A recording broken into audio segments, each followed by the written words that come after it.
Friends, आज हम लोग जावा सर्वर पेज अर्थात जेएसपी के अंतर्गत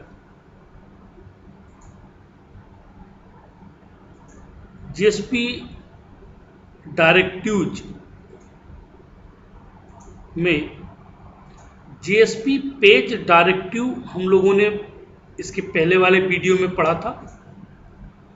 आज हम लोग जेएसपी इंक्लूड डायरेक्टिव पढ़ेंगे। तो आखिरकार जेएसपी इंक्लूड डायरेक्टिव होता क्या है? तो सबसे पहले हम ये जानने की कोशिश करेंगे कि जेएसपी जो इंक्लूड डायरेक्टरी है वो काम कैसे करता है, आखिरकार उसका कार्य क्या है। तो आइए देखते हैं JSP include directive. The include directive is used to include the contents of any resource.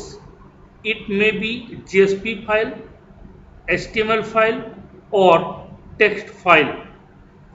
देखिए, जो यहाँ पर include डायरेक्टिव है उसका यूज हम किसी भी टाइप्स के कंटेंट्स को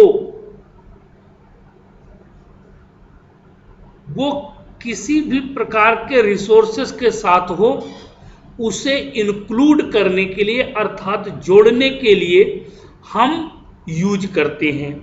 अब वे रिसोर्सेस कौन कौन से हो सकते हैं? मे be JSP file, HTML file और टेक्स्ट फाइल। मीन्स या तो वो जेएसपी फाइल हो सकती है या एचटीएमएल एक्सटेंशन की फाइल हो सकती है या फिर टेक्स्ट एक्सटेंशन की फाइल हो सकती है। ये किसी भी प्रकार की फाइल को हम हमारे जेएसपी एप्लीकेशंस में इंक्लूड करने के लिए इस डायरेक्टिव का यूज करते हैं। The include directive includes the original content of the included resources at page translation type। Means जो include डायरेक्टिव है वो ओरिजिनल कंटेंट्स को हमारे पेज के ट्रांसलेशन टाइम पर इंक्लूड करने का कार्य करती है। मीन्स ऐसा नहीं कि उसकी प्रति को, प्रतिलिपि नहीं, ओरिजिनल कंटेंट्स जो होंगे उन्हें हमारे पेज में जोड़ने के लिए इंक्लूड डायरेक्टिव कार्य करती है। The JSP page is translated only once so it will be better to include static resources. Means चूंकि जेएसपी का जो पेज होता है वो सिर्फ एक बार ट्रांसलेट होता है, क्योंकि उसका ट्रांसलेशन टाइम्स 1 टाइम्स होता है, तो it will be better to include static resources. तो हम इसके द्वारा क्या कर सकते हैं कि स्टैटिक रिसोर्सेस जो होते हैं उन्हें हम लोग अपने पेज में कंटेंट्स के रूप में इंक्लूड कर सकते हैं। अब देखिए इंक्लूड डायरेक्टिव का सिंटैक्स क्या होता है। तो इंक्लूड डायरेक्टिव का सिंटैक्स जो होता है एक्सप्रेशंस टैग, जिसको कि हम लोग जेएसपी टैग के नाम से भी जानते हैं, @ और @ और पेज और चाहे इंक्लूड, कल मैंने बताया भी था कि इन दोनों के बीच में स्पेस होता है, दोनों एक साथ ऐड नहीं होते हैं। तो @ स्पेस इंक्लूड फाइल। अब इक्वल्स टू डबल कोट में रिसोर्स नेम। रिसोर्स नेम, अब रिसोर्स नेम क्या है? May be JSP file, may be text file और मे बी एचटीएमएल फाइल। तो एग्जांपल देखिए इसका, JSP tag @ include file equals to file name dot JSP. अब file name dot JSP, file name dot HTML, file name dot TXT. Means आप जिस content को अपने resource के रूप में अपने पेज के साथ यूज करना चाहते हैं तो यहाँ पर उसका नाम आप उसके एक्सटेंशन के साथ दे देंगे।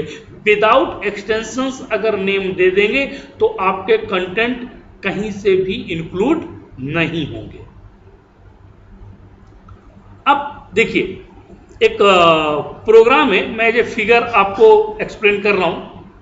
तो देखिए HTML है, बॉडी है, इसके बाद टैग है JSP का @include file equal to header.jsp और टैग क्लोज। तो दिस से insert the complete content of header.jsp into this JSP page. Means ये लाइन आपको ये कह रही है कि मैं जो आप एप्लीकेशंस पेज डिजाइन कर रहे हैं उसके हेडर पेज की जो कंटेंट्स हैं वो मेरे पास है, जिसको header.jsp के अंतर्गत इंक्लूड किया गया है, जिसे मैं मेरे फाइल पर क्या कर रहा हूं, इसको इंक्लूड कर रहा हूं। देन कॉन्टेक्ट अस एट जो भी आप लिख रहे हैं VR क्लोज, और फिर देखिए @include file equal to footer.jsp means this से insert the complete content of footer.jsp into the this page.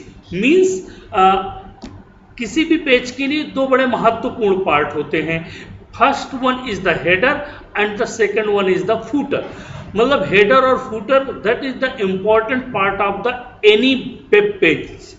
तो हेडर का JSP header.jsp हमने अलग बनाया है, footer.jsp हमने अलग बनाया है, और उन दोनों को सेम एप्लीकेशंस में क्या कर रहे हैं, इंक्लूड डायरेक्टिव का यूज करके हम अपने पेज के कंटेंट के साथ उन्हें ऐड कर रहे हैं।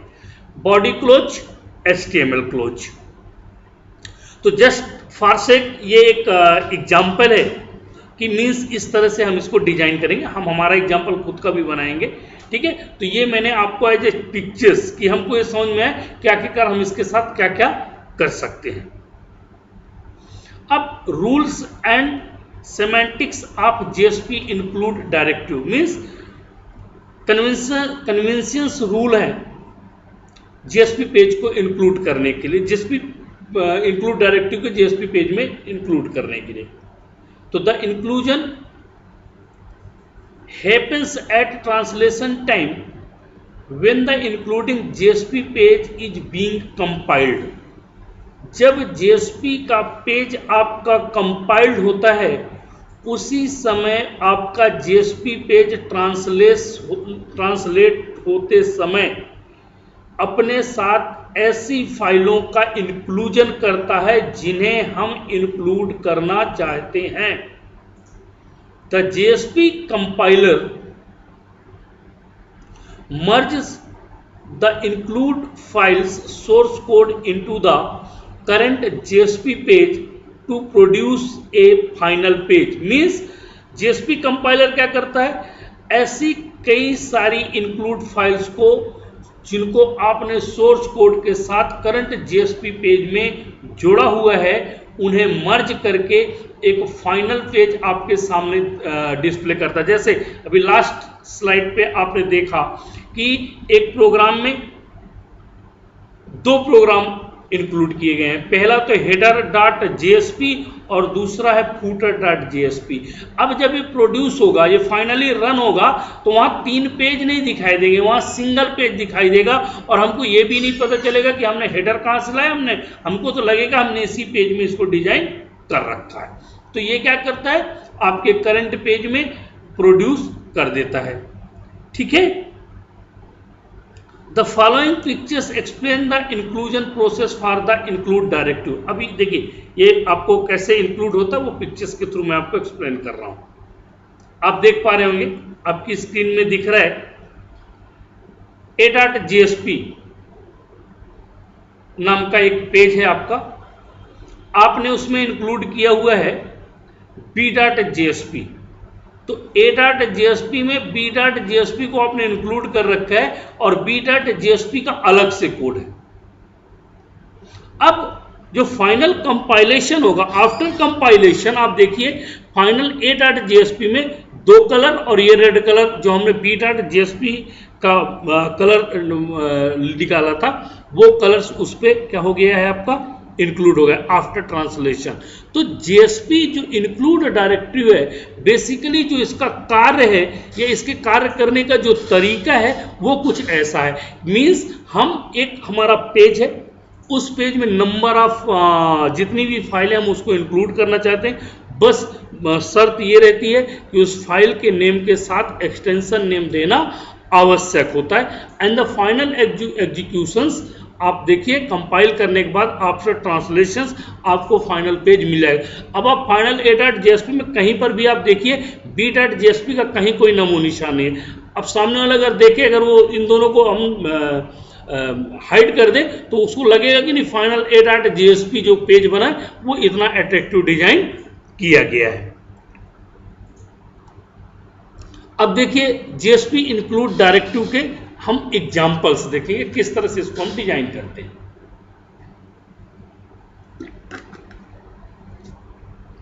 सबसे पहला पेज हम लोग डिजाइन कर रहे हैं index.jsp, HTML, head, title, main JSP page हमने टाइटल दे रखा है, title close, head close, body start, JSP tag @include file. अब जो भी हम इंक्लूड फाइल के ऊपर देना चाहते हैं, include file equals to file1.jsp, हमने क्या दिया उस फाइल का नाम file1.jsp और JSP tag close. Main JSP page content between two include directive, मतलब हमने कितने कंटेंट अब इंक्लूड करना चाहते हैं, 2। दूसरा कौन सा है, JSP tag @include file equals to file2.jsp, body close, HTML close.